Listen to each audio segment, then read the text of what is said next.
On Biz Buzz this week, find out everything you ever wanted to know about pensions, from how to get the pension you want to auto-enrollment and workplace pensions. Spilling the beans will be Sunday Times top-rated IFA Andrew Pereira from Quadrant and Phillip Fisher from Civvals. Join Malcolm Parr and myself, Wisdom to Costa, for a compelling Biz Buzz this Thursday from 2:30pm on Marlow FM. Biz Buzz on Marlow FM 97.5. Hi. Malcolm Parr, Wisdom to Costa here on Biz Buzz. And welcome to Biz Buzz this Saturday? I'm thinking about the Retro Chart Show, aren't I? Yeah. No, it's Thursday afternoon. It's been a lovely Thursday afternoon. Malcolm, how's your day been? Yeah, it's been brilliant. Just cycled over Marlow Bridge and looked at the work there. Well, you don't actually cycle over. You push your bike. There's not room for two bikes on the pavement, so you have to... So have they started roadworks on Marlow Bridge? Yeah, they're cleaning it all up. It's a model of the one at Budapest. In fact, our one was built first about 230 years ago. Then Budapest copied it. And it's a fine bridge, isn't it? Beautiful. Yeah, absolutely, yeah. Yes. So, today's show, we're going to be having everything you ever wanted to know about pensions, and we've got two top-rated IFAs coming into the studio. We'll start off in a little while, and the subject's going to be, how do you get the pension that you want? And if you're an employer, what about this auto-enrollment and workplace pensions? What's it all about? And what do I have to do? It's interesting to note that if you're a 65-year-old selling your pension today, you'd receive just £4,915 from a standard annuity. 10 years ago, the same person would have got £7,200. So there's a lot of people worried about where their pensions are going, what they should do with them. Should they cash them in? Should they transfer them into property or what? So I'm very interested to hear what our specialists say today. Yeah, and of course, if you're under 40, you should be worried. So listen in, get some advice and start early. So the Olympics, it's been great. Have you enjoyed it? Oh, it's been amazing, isn't it? Yeah. 52 medals, apart from America, were more or less number one. It's interesting, too, to note... Although I understand that China have caught up on the golds today. Yeah, they're two above us now. Are they? They are, wow. as at lunchtime today. It's interesting, if you're born on March the 23rd, you seem to have a particularly good chance of actually winning a gold. And I note that Stephen Redgrave, our own champion rower, in fact, was born on that day too. So why it is, I don't know. The other thing I note is that... you can hear the children outside playing here at Longridge. Is that we could have blagged that one and said we're broadcasting live from poolside in Rio. I think I'd be in the sea, but maybe not. The other thing to note is that quite a few of the contestants in the Olympics have suffered some kind of a trauma. It could have been physical, mental, or some shock to their lives that had actually sort of knocked them out of skelter. And those people have actually set their targets and focused so well that they're actually achieving medals. And it says something in life, because I teach disabled people to sail, for example. Yep. And some of those sailors are the best in the world. They just really put their minds to it and win. Well, that's great. So, and what have you got later on in the show for us, Malcolm? A few things, actually, of interest. Going along with the pension side, there's quite a bit, and I thought I'd take advantage of a room full of independent financial advisors and accountants to talk about their liabilities in the future. If they give wrong advice to people like me, not tax avoidance, but tax management, if that's misinterpreted, they actually would have to pay 100% of any fines imposed by Her Majesty's government. So things are getting more and more difficult for that rare breed of person called accountants and independent financial advisors. Well, so, I mean, you're absolutely right, Malcolm. We'll have two great guys and fantastic professionals on the show very shortly. And if you've got any questions about pensions, feel free to email studio@marlowfm.co.uk or text us 07900 975 975, or even call in 01628 488 975. I'm going to play a piece of music, one of my favourites, actually one of my grandson's favourites. It's a Michael Bublé, Haven't Met You Yet. Oh, fantastic, yeah. With a steady and continuous decline in state pensions, it makes sense to prepare for your future now by ensuring you have sufficient resources available for emergencies, and as you get older, that you have, and of course we all will get older. Some of us are getting there a bit quicker than others, wouldn't you say, Malcolm? I would agree with that, yeah. Okay. One way of doing this is with a pension. But the question is, what is a pension, and what would a top-rated IFA suggest you do? Well, join in the studio now. We have such a top 200 rated UK IFA who started in his life in electronics and switched to financial services in 1990 with the Royal Sun Alliance. He joined Quadrant in 1993, became a director in 1999, and since 2013 has been their managing director. Andrew is a highly trusted and respected advisor. These are my words, actually. This is one of my quotes. I've known Andrew for a while. So he and his team specialise in helping high net worth individuals achieve their personal and financial goals by taking a holistic approach to financial planning. In his own words, Andrew leads a team who are passionate about delivering an outstanding client experience, and his team aims to successfully manage your wealth, freeing you to pursue the lifestyle you wish to lead. Andrew lives locally with his wife Juliet and 3 daughters, and he's an Arsenal fan. So aside of the last comment about being an Arsenal fan, Andrew, welcome to the studio. Thank you very much. It's great to finally have you on air, you know. I've been avoiding it for a long time. I know, I've been trying to get this top-rated IFA on for a long time. What he knows about pension, what he doesn't know about pensions, probably can be written on a postage stamp. You know? Actually, Wisdom, I feel like a bit of a fraud because I get the accolade of being one of the top advisors in the country, but actually it's down entirely to the team of people behind me. We've got 18 staff and 6 advisors that are far more talented than I am, and perhaps they should have been here rather than me. Okay, well, fortunately you have the job, Andrew. So great to have you on the show. Thank you. So, Andrew, some basic questions first. What is a pension? Well, before I answer that, it's important to look at why we would consider retirement planning in any event. First of all, some sad facts is that we are all living longer. So the average 65-year-old today is likely to live to 84 to 85, depending on whether you're male or female. That's actually a good fact. But I'm glad to hear it. But if you look at some other statistics, the UK has the biggest pension funding gap in all of Europe. 13 million of us are heading for a substantial drop in our living standards when we retire. And a recent study that was conducted by Aviva and Deloitte suggested that we are, and this is an amazing number, we are underfunding our retirement by £317 billion per annum. So to put it in sort of the vernacular, what you're saying is that if we don't start planning now, there are many of us who are going to be seriously skinned. Yes, when we retire. Definitely. That's not something to look forward to for your extra years of life. No.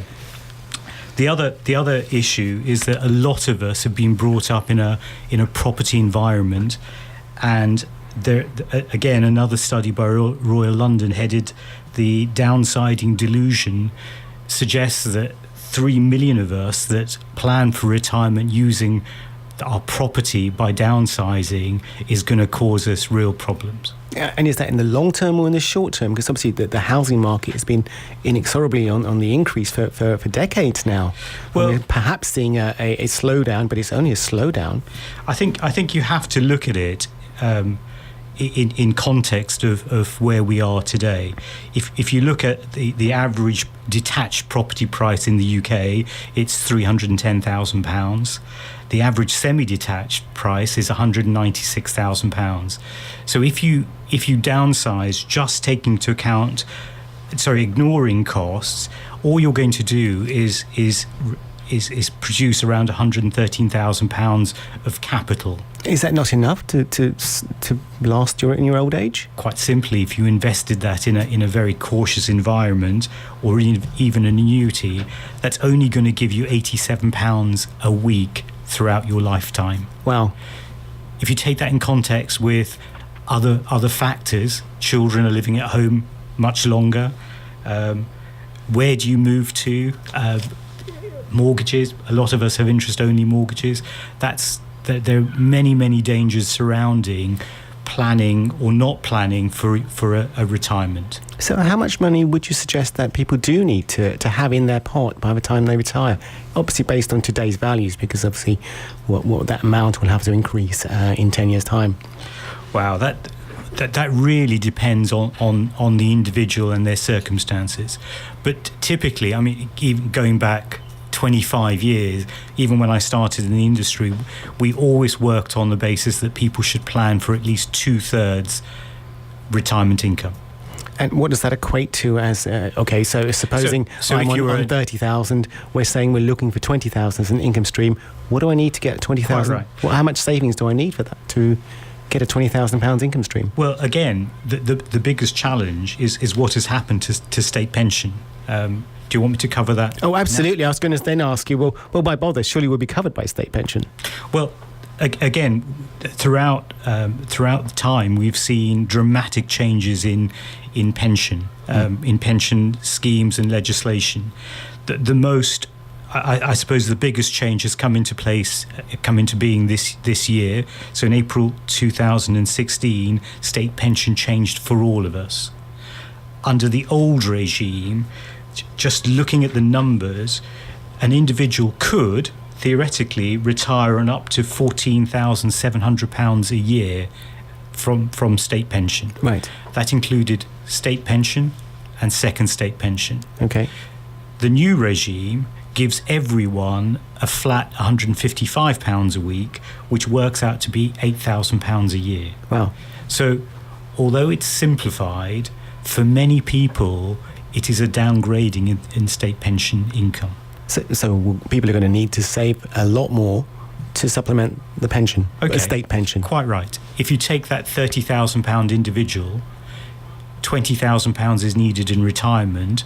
The reality is that today they're only going to get £8,000 a year from state pension, which means they have a £12,000 a year funding gap. Yep. That's the scale of their problem. So how do they overcome that? How much do they need to save to overcome that funding gap? Well, that's again a very difficult question. The reality is, for all of us, people should start saving as soon as possible. The earlier you start, the earlier you benefit from what is known as compounding, which means that your funds or your contributions have a long period of time to benefit from investment returns.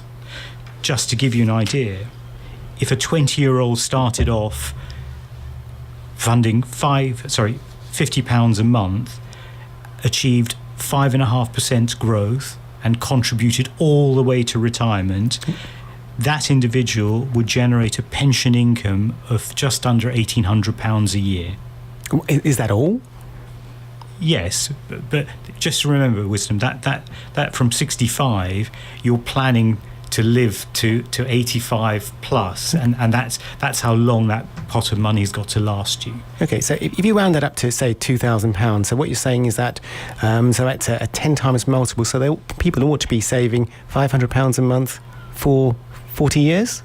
Is that Yes, what we're saying? Quite right. Wow, and if that's the reality of the position that we're in. The challenge is, if you delay it for 10 years, and this is a real problem that we all face, by delaying 10 years reduces that pension income by 31%. Wow, okay. So it takes it from just under £1,800 to £1,200, and delaying it to 20 years reduces your income by 55%. So even if we haven't got £500 a month, if our 20-year-olds don't have £500 a month to invest, they need to do something quicker rather than later, sooner rather than later. Well, quite right. The reality for all of us is that we always have other calls on our money, but really what we all should do is plan for our future, and at every pound that you're able to save will make a difference today. Okay, we're going to play a piece of music now, and that's really fascinating. So just in summary, what you're saying is that £500 a month, if you're not saving £500 a month, really think about it and find a way of doing that. Yes. Okay, we're going to have a piece of music now. This is from the film Trolls, Can't Stop the Feeling by Justin Timberlake. Justin Timberlake, Can't Stop the Feeling. And you're listening here to Biz Buzz on Marlow FM. And today we're talking about pensions. And in the studio we have two top-rated IFAs. And right now we're speaking to Andrew Pereira, the Managing Director from Quadrant. And he's been telling us what a pension is, why we should be saving, and how much we should be saving, especially if you're in your 20s. So, Andrew, I understand that the gross figure is £500 a month if you're in your 20s. That's really what you should be saving to achieve a reasonable level of income once you retire and for your extended older age. Quite right, Wisdom. But and that brings us back to the very, very first question of the purpose of a pension plan. For us, it's a no-brainer, really. And as Dire Straits' lyrics, it's money for nothing. You're showing your age there, Mr. Pereira. It is. The reality is that for every £100 an individual puts into a pension plan, they will get £25 added to that plan. So 100 becomes 125 straight away. That's 20% growth without doing anything. And that's because of the government's tax relief? Yes, that's everyone will get that straight away, and that goes into your pension plan. So if we're talking about the £500, that becomes actually how much your hard cash is £400 a month? Yes. So where you talk about £500, actually what you'd actually pay is £400, and the government gives you the rest into your pension fund. Okay, so we're convinced we actually need to save, and the sooner the better and the more. So once we've got our money and we're looking to invest, what sort of guidelines should people be looking at? We talk about active funds and passive funds. What's that about, and which one is possibly better?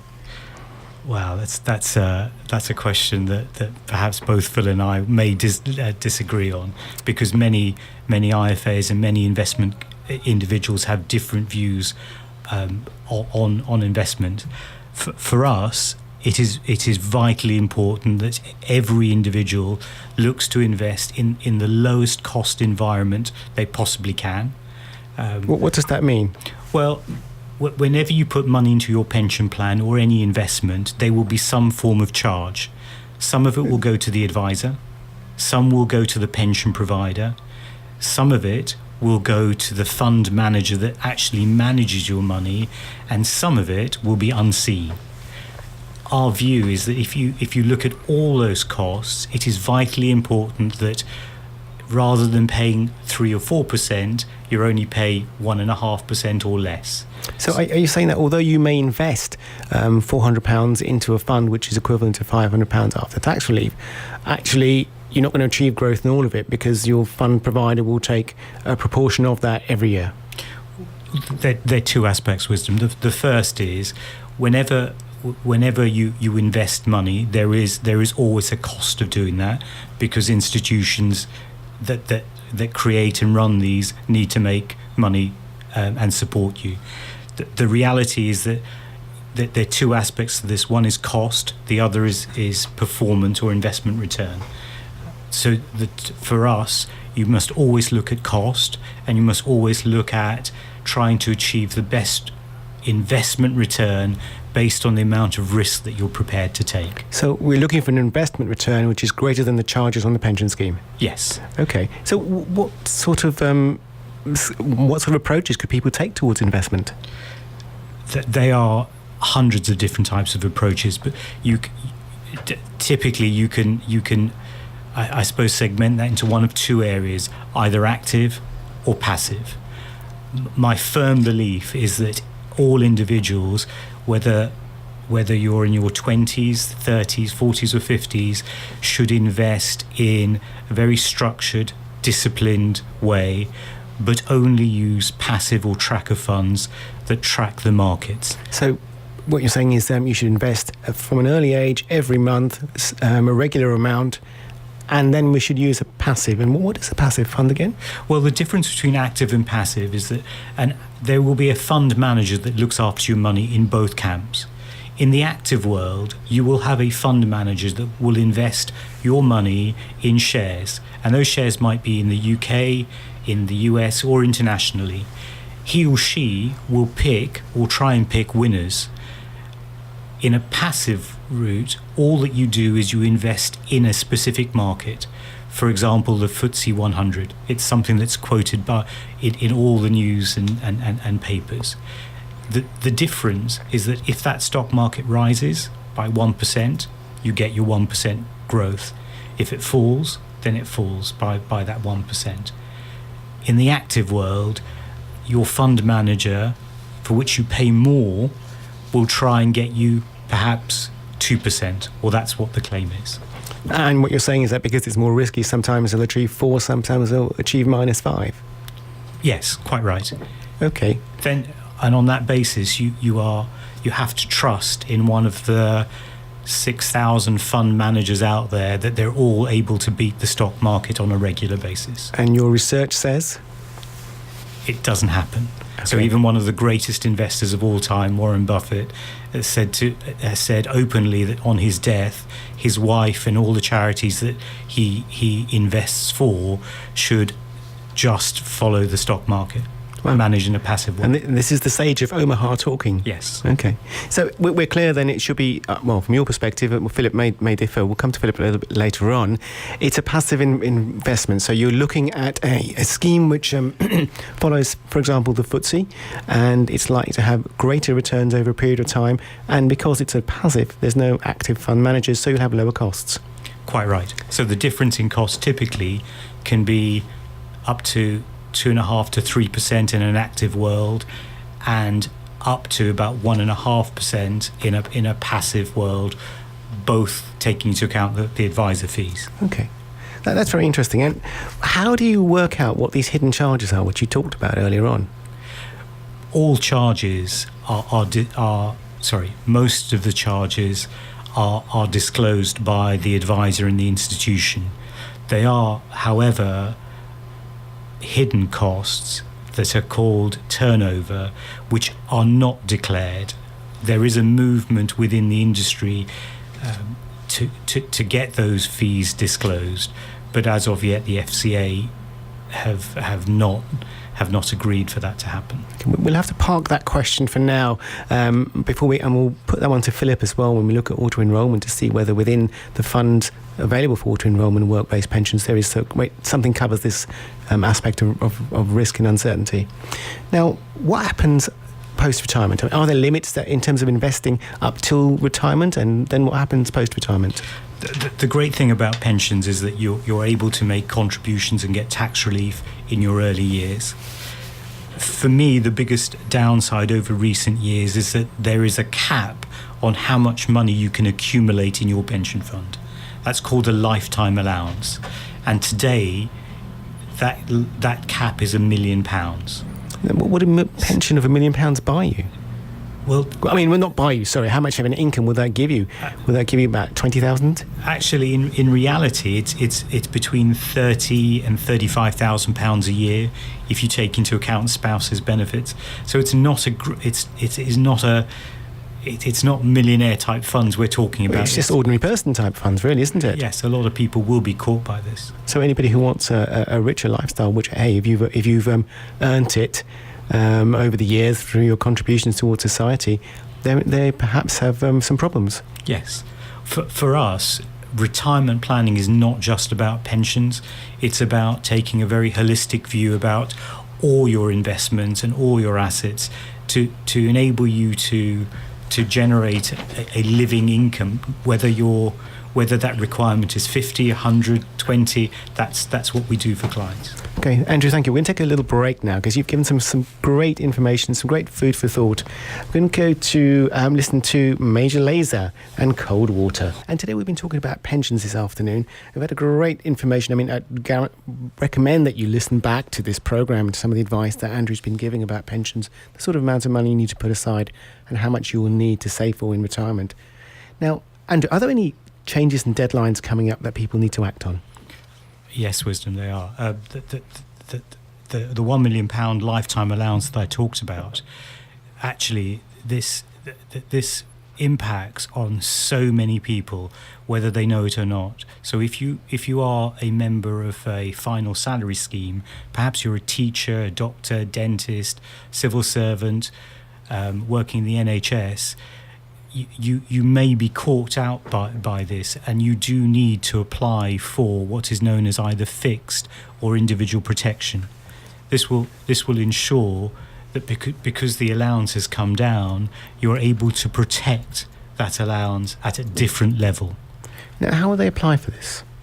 Well, you can go directly onto the Inland Revenue website. It went live in July, and apply. But to do that, you should seek independent financial advice, because there are different ways of working out the value of your allowance at either April of this year, and in some cases you are still able to go back to April 2014 when the allowance was slightly higher again. Okay, so the advice here is that if you've been in a defined benefit scheme and you're, for example, either in corporate or if you're a teacher or a civil servant and been contributing for 20, 30 years and you're coming up to retirement, make sure you get you seek some financial advice from an IFA and try and make sure that you protect your pension scheme. Is that right? Quite right. Okay. If you fail to do that, the reality is that every pound over the £1 million allowance will be taxed at a maximum of 55%. Well, so if you've been in the NHS for a long period of time, you're a teacher on holiday, make sure you contact an IFA. And we'll have some advice about how to get to an IFA very shortly. Now, Andrew, what happens post-retirement? Post-retirement has become one of the most complex planning issues that we've ever had to deal with. People have so many options. The simplest is that you can take 25% of your fund tax-free and use the rest of your fund to buy an annuity. That's pretty poor value for money from experience. The alternative is that you could take all of your fund as cash, pay a tax charge, and do whatever you want with it. Or alternatively, you're able to do what's known as drawdown or flexi drawdown, where you treat the pension account like a bank, and you draw however little or much money you want in any particular year. And if you have substantial growth in one year, you can increase your drawings and so on. So you can vary the amount of income you take. But that's all taxable at that point. All income from a pension fund is taxable. So when it goes into the fund, it's tax-free, or it's got tax allowances on it, and when it comes out, you're taxed. Yes, currently. Okay. Great, Andrew, thank you very much. I wish we had more time to talk to you. So in summary, save now at least £400 cash a month, not in your bank account, but rather in a pension scheme, and save continually. Do plan, try and go for a passive scheme. Do keep your eye on it, and if you're coming up to retirement, contact an IFA and check whether your pension value is over £1 million, which is roughly what any ordinary person would need at the very least in their fund to be living off on post-retirement. Quite right, yes. Brilliant. Andrew, tell me more about your company. How can people get in touch with you? Quadrant Group is all about holistic financial planning. We are on the net, so visit us at www.quadrantgroup.co.uk or call us. Can I give the number? Absolutely, please do. Our office number is 0208 954 4466. And if we're not able to help you, we will always make a commitment that we will find a good advisor that can. So in some cases we can, and in others, if it's not in our specialist area, we will find good people that will look after you. Brilliant. Andrew, thank you very much for joining us. Thank you. We're going to play out, or rather this section, with a track that you've selected, Brown Eyed Girl by Van Morrison. Who's this dedicated to? Oh, this is dedicated to my 3 daughters. Fantastic. I'm sorry, Juliet. Juliet's Andrew's wife, and no doubt the frying pan will be ready. Brown Eyed Girl by Van Morrison. There we go, that was Van Morrison with Brown Eyed Girl for the Pereira girls sitting somewhere in school or on holiday in Datchet. That was for Andrew Pereira, who joined us from Quadrant.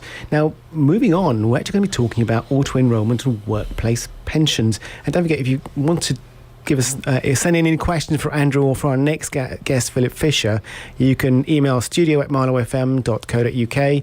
You can text 07900 975 975 or call in. The studio number is 01628 488 975. We'd love to hear from you. So I want to introduce Philip Fisher next. Now, Philip, more than 6 million workers have now signed up automatically to pension savings schemes, but fears still remain about how much is being invested into the pots of individuals and whether the schemes can deliver. Aided by adverts featuring a 10-foot hairy monster, I understand the government's latest auto-enrollment programme has seen 95% compliance rate, but there are still another 34% employees in the country yet to be signed up. So we're going to ask the question, well, what is auto-enrollment? And the person going to be answering those questions is going to be IFA Phillip Fisher. Phillip is Managing Director at Civvals Financial Services Limited, which is an arm of the London-based firm Civvals Chartered Accountants and Business Advisors. He started in the financial services industry in 1984 at advisory and brokerage services, where he built up and managed an admin team of 6 and a portfolio of company pension schemes. He's also worked for Friends Provident and since 1994 for Civvals, where he's been the managing director of the firm which specialises in SMEs and workplace pensions. He set up some 50 schemes since then, ranging from schemes with just 80 employees down to 2 employees. He's married for 26 years to Teresa. Congratulations for that, by the way. Thank you. And he has 2 daughters, Samantha and Chloe, who's actually, one is a graphic designer and one studying ballet at the Ballet Theatre UK. And he's an avid hammer, but I can probably forgive that. Phillip, welcome to Biz Buzz on Marlow FM. Good afternoon, Wisdom. So, what is auto-enrolement? And why has the government taken steps to compel employers to put in place such schemes? Well, auto-enrolement is the government's way to encourage employees to start saving for their old age. The idea is to force employers to set up pension schemes and auto-enrol certain employees into those schemes. The government have realised that the state pension isn't going to be enough to live off of, and have also realised that people are just not saving enough. So they're trying to encourage them and get them used to saving for pensions. Okay, and what is the practical process? What do companies need to do? There's a 5-stage process, in my opinion. The first stage is they have to assess their workers to see which of the bands they fall into. There's 3 bands. There's eligible, non-eligible and entitled. Eligible employees are those aged 22 and above, under state pension age, earning more than £10,000. They will have to be auto-enrolled into a pension scheme. The non-eligible are people over state pension age or under age 22. They can apply to join the pension, and if they do, the employer will have to contribute into that pension for them. Entitled are people earning less than the lower earnings limit of 5,824 or over state pension age. They can also apply to join the pension scheme if they so wish, but the employer won't have to contribute if they don't want to. So what are the contribution rates? How much does the employee have to put in, and how much will the employer put into the employee's pension fund? That's a big question, because it depends on what definition of salary employers are going to use. And there's 3 definitions. There's band earnings, which are the earnings between 5,824 and 43,000. There's basic pay, which is self-explanatory. It's based on your basic pay.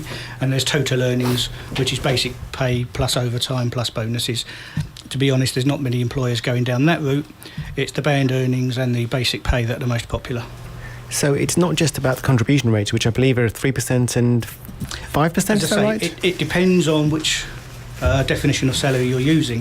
If it's the band earnings, it's a minimum of 8% in total, of which the employer must pay at least 3 and the employee will pay 5.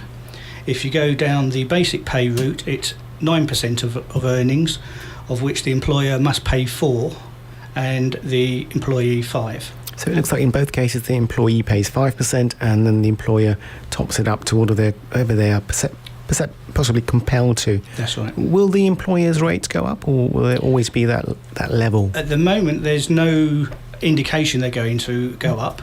I suspect over time they will. But to help both employers and employees ease into this, they're actually the actual rates they're going to pay are being gradually phased in over a couple of years. Okay. Now, what else do employers have to do in terms of procedure and timescale? So they've assessed their employees, they've discovered who needs to be on the scheme. What next? Right. So there's a 5-stage process. So there's the assessment stage, so you've got to find out which of your employees fall into which category. You then go into the research stage, so you find a suitable pension company that's going to run your pension for you. You go into the implementation stage, which is then auto-enrolling those that have to be auto-enrolled and inviting others to join. There's after that you've got the enrolment stage, as I just mentioned, and then you've got the declaration stage, which is you have to make a declaration of compliance to the pensions regulator to prove that you've actually got a suitable scheme in place. Okay, so once they've decided who needs to be on the scheme, they then go and find the scheme, and then they set it up. And then finally, once it's all done, then they make a statement to the government regulator, say, "Hey, we've done it." That's right. All right. Now, how do we decide which scheme to go to? And is there help available? How does that work? Does the employee have to do it all on his own, or is there help? No, it's quite a complicated process. I always recommend that employers take advice. They can do it themselves. It can be done online, but there's a whole range of pension schemes out there. Some run by insurance companies, some run by trusts, and it's just a case of getting the best scheme for your employees. And is there any advice on what might be the best scheme?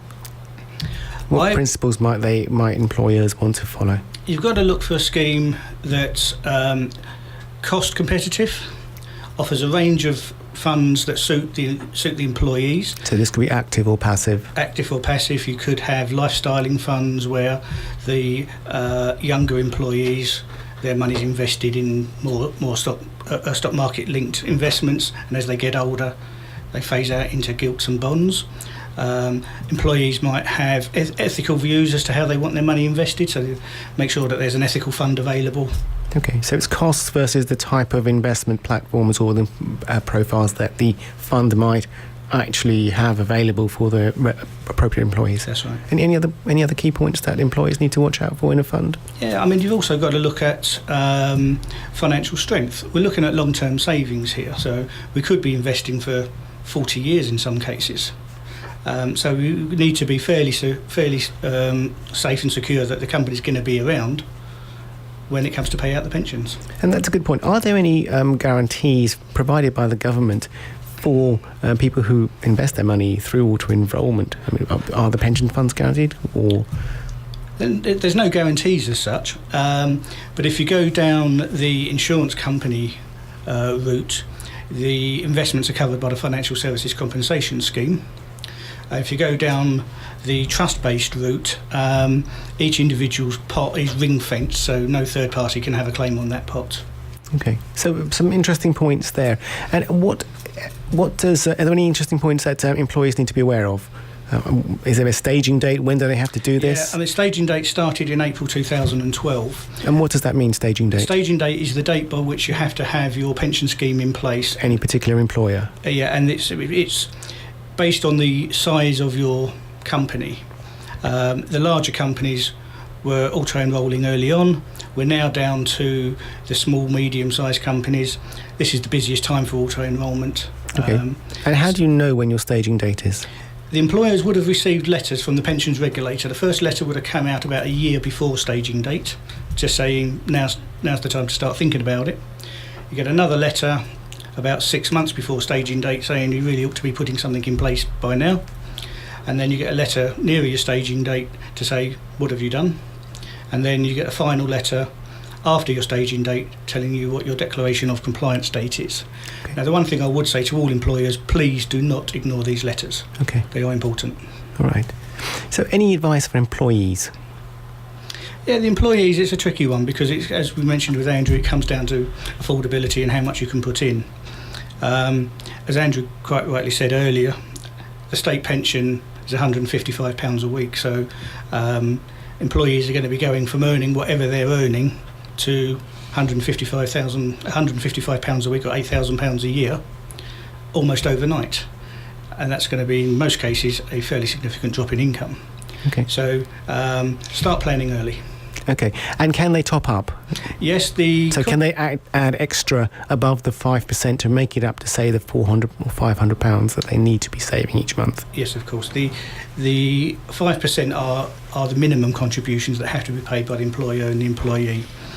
Both the employer and the employee can pay as much as they want, up to the annual allowance, which is £40,000 per annum.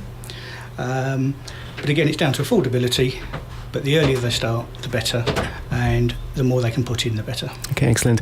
And we'll come back to Philip just after the news. We're heading up to the news in just a few seconds. And then after the news, you can find out a bit more from Philip, how to get in contact with him. And, of course, we'll be playing one of his tracks for his special dedication. So join us after the news. You're listening to Biz Buzz on Marlow FM 97.5. You are indeed listening to Biz Buzz. It's Wisdom to Costa, Malcolm Parr, joined by Andrew Pereira and Philip Fisher. Philip, we were just talking about auto-enrolement, and you gave us a 5-step process, and you gave the important message: don't ignore the letter from the pensions regulator. Now, are there any get-out clauses? Does anybody not have to, any employer not have to actually register? Yes, if you've got a small company with just a couple of directors, or one director and a company secretary, that may be a husband and wife, that doesn't have actually any employees as such, they will be exempt. But you will have to apply for the exemption if they've received a letter from the pensions regulator. And is it a one-off exemption? Is that you're covered for life? Yes, once you've got the exemption, you're fine, unless you then take on an employee that falls within the auto-enrolment rules. And at that point, you'll have to set up a scheme. Okay, so whatever happens, you have to do something. So don't ignore that letter when it arrives. Please don't, because that's a heavy, there could be heavy fines involved if you do. Okay. Now, where do people go for help?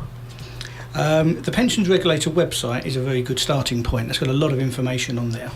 And if anybody wants to just get a rough idea of what they need to do, that's a starting point, and they can be found on www.thepensionsregulator.gov.uk. So www.thepensionsregulator.gov.uk. Okay, all right. So can you give us the 2 sets of tips? So for the employee, what should they be looking for when the employer says to them, we need to talk about auto-enrolment? Well, the employee just should be looking at, do they want to be auto-enrolled? If they don't, then they will have to opt out, but you can't opt out until you're in, unfortunately. So once you've been auto-enrolled, if you fall within the first category of eligible employee, you will be set up in a pension scheme, whether you like it or not. You will then have a period of approximately 1 month to opt out of that pension scheme. And if any pension contributions have been paid during that 1 month period, they will be refunded. If you miss the opt-out date, any contributions paid by both the employer and the employee will stay in the pension scheme. So in that case, should they carry on just paying in?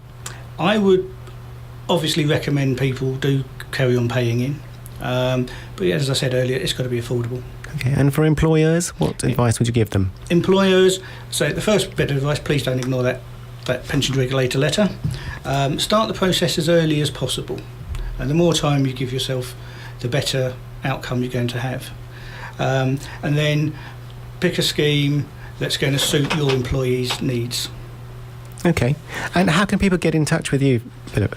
They can call me on the office number of 0207 258 3461.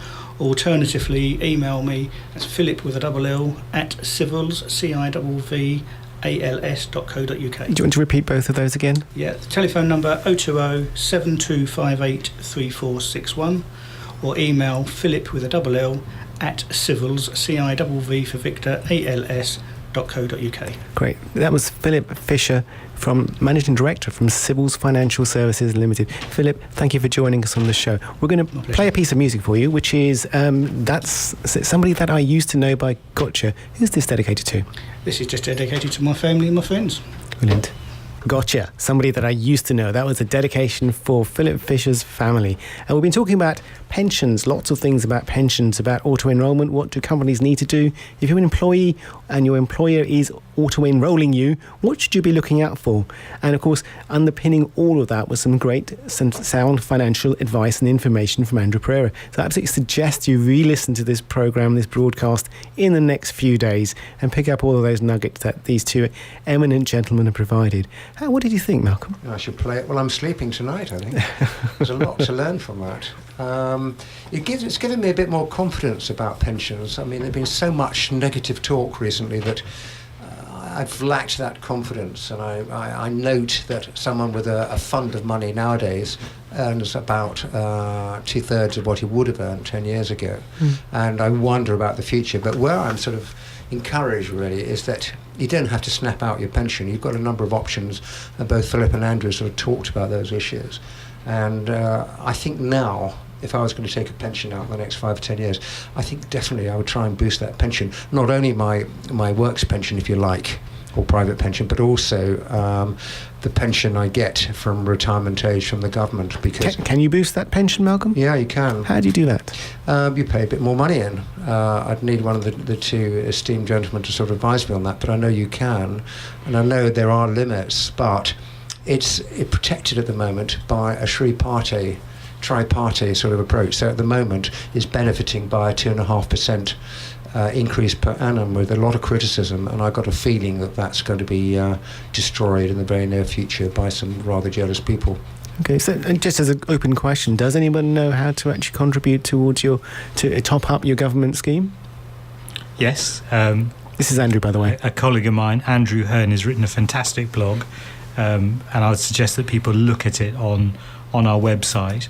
It's titled "The Only Thing That Has Changed Is Everything," but you can apply for it directly with the Department of Work and Pensions at www.gov.uk/state-pensions-top-up. So if you've got some funds, absolutely go and look at that right now, especially the young, whatever age you are, do start topping up your state pension as well. Yes, you should, and I say that with a little bit of hesitance in my voice, because all of this has to be part of, in my words, in my view, a holistic plan that you take on board. So you must always look at maximising contributions in a occupational pension scheme or auto-enrollment, and this should be done in association with that. And I understand one of your employees has done a great blog for millennials about how they can be looking at this. Well, Emily Marland, again, has written 2 fantastic blogs. One was headed or titled "Every Little Helps," and that was very much about retirement planning is not just about looking at your pensions. It's about looking at today, your expenditure, what you spend your money on, and taking control of your finances. Actually, she challenged me to do it, and I did save £100 a month just by re-looking at things like gas bills and so on, and that £100 a month goes into my pension now. Well done. And the reality is that we can all do things like this. Okay, great. Thank you, Andrew. Thank you, Malcolm. Yeah, I agree with all that, and I had an IFA in Marlow who retired last year, a chap called Paul, who actually had 2,700 clients on his books when he retired, and he was finding it quite difficult. There are a lot of changes going on in your profession, and I appreciate that. I wanted to give a bit of advice, actually, at this stage to small to medium business, the SME market. This can be very small businesses. He talked about a couple of directors who don't have any employees. There are a couple of schemes saving money or getting money, which may not be advertised, and perhaps, shush, you shouldn't tell this to other people, but one of them is that the government is trying to recognise the value of small business. And don't forget, small business accounts for about 90% of the workers in South Bucks. We're one of the largest areas in the country, actually. But the government has set a target of £1 and every £3 being spent on contracts with small business by 2020. Everything's happening by 2020. Maybe a change of government, who knows. We'll put more money in the hands of small business that's worth about £15 billion. How do we get this money? It's quite easy, actually. Well, it's not quite easy, but it's easier than you think. It's delivering new contracts, new relationships between business and new innovations in the public sector supply chain. The main issue I hear from small businesses is that government contracts are difficult to apply for, or that the opportunities are only for big, more established businesses. Well, that's changing. Decide how you want to sell to government. There's 2 routes. You can either sell direct through sourcing contracts and pitching, or opt to go via tier 1 suppliers. And we've heard about these with local authorities and things, but this is bigger, and you could be a very small business and make big money. Tier 1 suppliers are big firms such as IBM and so on, but your route can be found through Contracts Finder through the Gov UK site. Where do you go to on that? Just go to the gov.uk site. Right, gov.uk. And look for Contracts Finder. Right now, the government is looking for everything from toiletries to tax advice, marketing services to interior design, all for SMEs to bid for this one website. All you have to do is register on the site and search for the open opportunities. Open, the word open. It will then direct you to other procurement portals for which you can build your proposal. For example, if you sell digital services, G-Cloud comes up. It's the platform for you. Over £1 billion in deals have been carried out via this site. Most of it with SMEs, and it's the best route into government work if you're selling web services, software, coding or digital design. In completing, just a little bit of advice on this to conclude. When you're completing your proposal, which I hope you'll do, you'll come across requests for health and safety policies, equality statements, insurance levels and proof of accounts. It's wise to get ahead by having these documents in one place so you can upload and speed up the application process. You've got a good chance. Don't be surprised if you don't get it, but if you do get it, wow, bingo, you're no longer in the SME market. So where would they get these other documents from, the health and safety? And you're meant to have those. I mean, it is mandatory to, if you're a practice of X number of people, and I don't know how many, but if you haven't got them, there are help sites available for get them. But health and safety and the other issues are very, very important. You've got to have certificates, proofing, you've got to have a bit of education, you've got to instruct your staff, you've got to let them know through, for example, a notice on the wall where they can go for health and safety advice and other legal advice as well. So the key story here is that the government are trying to make it easier for small businesses to actually get a government contract, either directly with the government or through a local authority through this website, and they give you help to actually get to that point. Yeah, there's help everywhere now. I mean, life is much, much easier. It's not just notices and walls in the kitchen. There is advice around, but it's up to us as employers to make sure that advice is freely available to our employees. So what's the website again that small businesses can go and find a suitable contract to tender for? It's the Government UK site. It'll come up automatically in your search engine. When you're in that, go into the Contracts Finder and then go to the word open for open opportunities. It'll then lead you through. You just explain what your business is, what you can provide, what sort of services you'd like to provide, and it'll take you through to the actual people buying it.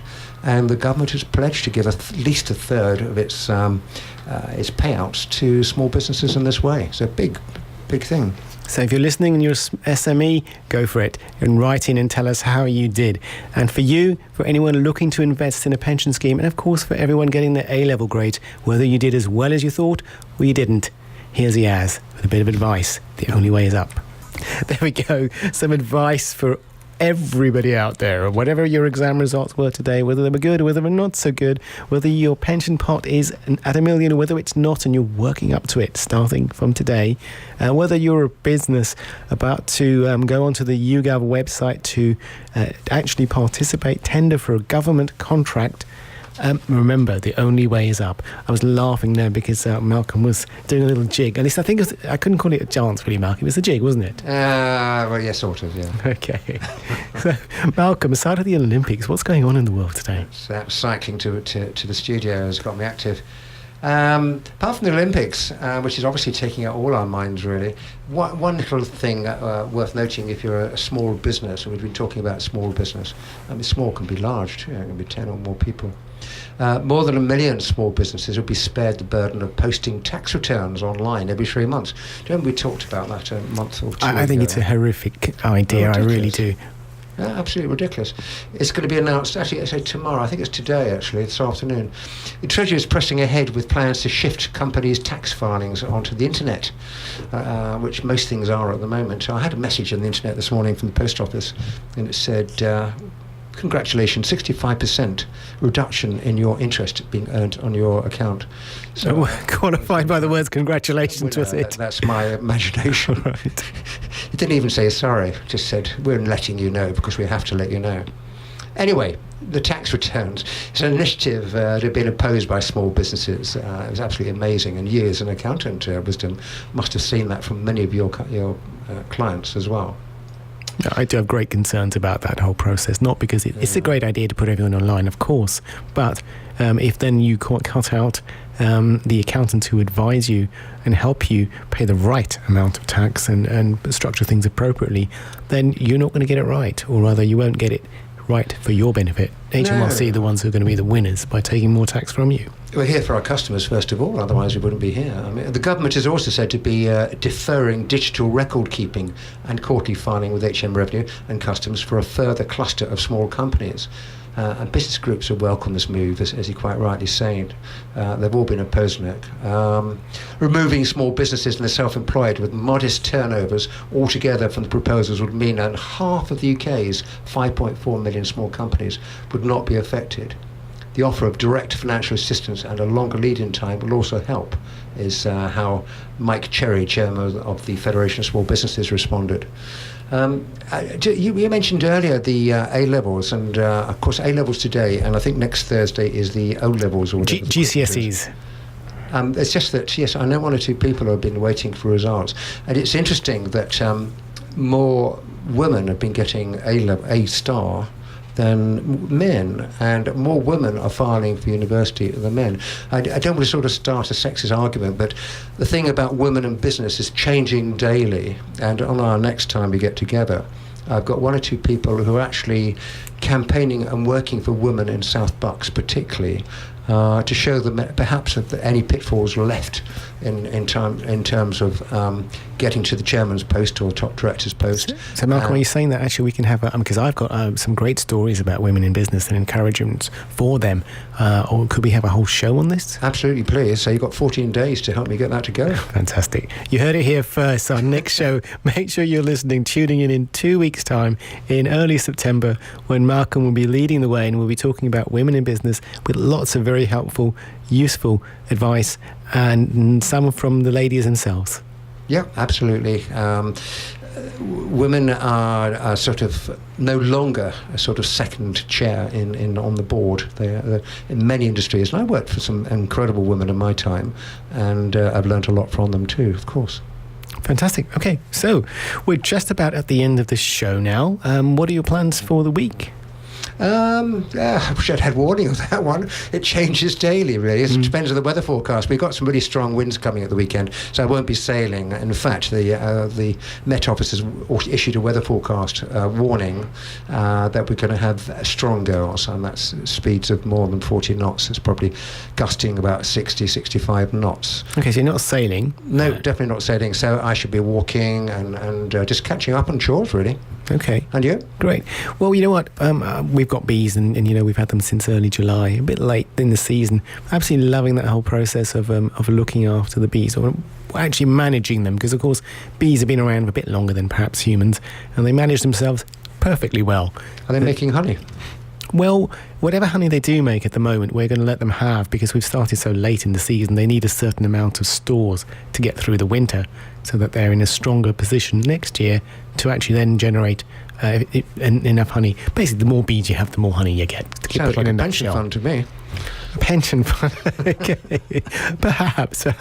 So we're really, really enjoying that, looking after the bees and watching out for them. Absolutely fascinating little creatures. So it's going to be more of the same, and of course, working for my clients, my good old clients. So we had Dermot come in a little while ago. It was great to see him, wasn't it? Yeah, he's looking younger and fresher every time I see him. He's an amazing guy. The pressures of running Biz Buzz have gone now. Okay, ladies and gentlemen, thank you for listening to Biz Buzz and Marlow FM on this Thursday, the 18th of August. And you heard Malcolm and myself talking to some fantastic gentlemen, Andrew Pereira from Quadrant and Phillip Fisher from Civvals. So we're going to leave you now with Cheap Thrills by Sia.